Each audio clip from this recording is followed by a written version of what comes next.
Now, how clearly do you remember events since March 2020 when Boris Johnson thumped his fist on the desk and said, you must stay at home? I don't know about you, but much of it is actually a blur. Some days I can barely remember what year it is because time became so elastic under the psychologically destabilising experience of living under a regime which constantly changed the goalposts of liberty without ever clearly explaining why. I still have to check myself. Which holiday did we miss? When did the kids' exams get cancelled? Was it one or two Christmases that caused family rifts?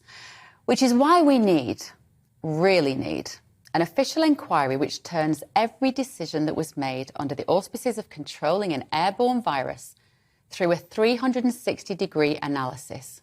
Lady Hallett, who is currently in charge of the inquiry, which began this week, must hold every single decision in the palm of her hand and inspect it thoroughly for flecks of gold where we got it right and ugly flaws where we did not. I say we, but of course I mean the leading politicians of that time, Boris Johnson, Javid, Zahawi and Hancock, plus the now knighted chief medical officers, Vallance, Whitty and Van Tam. And Lady Hallett must also establish who was telling them what to do and why. But I am not optimistic. My biggest fear is that this, like so much of the COVID narrative, will focus on why we didn't lock down sooner, harder and for longer. If Hallett focuses only on the deceased with COVID on a death certificate, rather than a myriad of social, economic and psychological collateral damages, then I believe she's likely to conclude that there should have been more restrictions. And then we're all doomed. Because next time, surely, this report will be used for even greater means of control. And what government wouldn't want such powers? Heck, some people absolutely loved lockdowns, virtue signalling with a mask and finger-pointing at their neighbours. Hallett will have a number of cheerleaders looking to stay at home again and get paid by the taxpayer while decorating the front room. Understandably, there are serious questions from the bereaved about the way in which COVID-positive patients were returned to care homes, the way in which the dying had to say goodbye on iPads, the lack of decent PPE in spring 2020 when doctors on the front line were still trying to understand how this coronavirus, possibly mutated for gain-of-function research in a biolab, operated. But this report must also explain why the pandemic preparedness plan was torn up in favour of a Chinese-style lockdown, which unprecedentedly quarantined the healthy rather than the unwell. Why did the government think that asymptomatic transmission was valid when it was promptly dismissed by many medics across the world as blatantly unscientific? Why were decades of understanding about natural immunity after coronavirus infection suddenly ignored?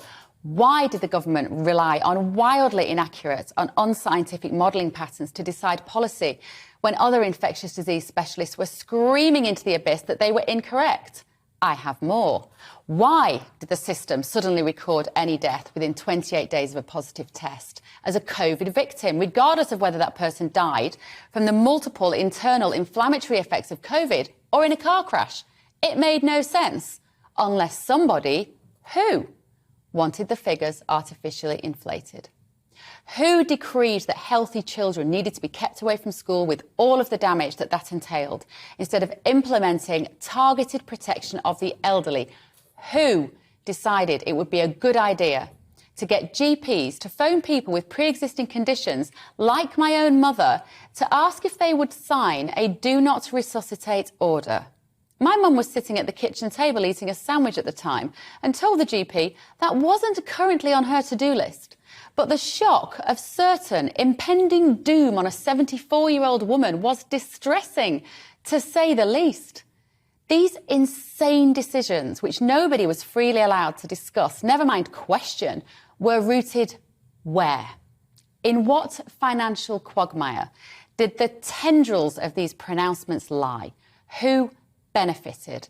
What forces were at play? As far as I know, nobody from the counter-narrative side of this sorry story is giving evidence. So I fear that Lady Hallett will function in yet another echo chamber of unbalanced opinion. But know this, Lady Hallett, some people, like me, will be watching carefully to scrutinise your findings.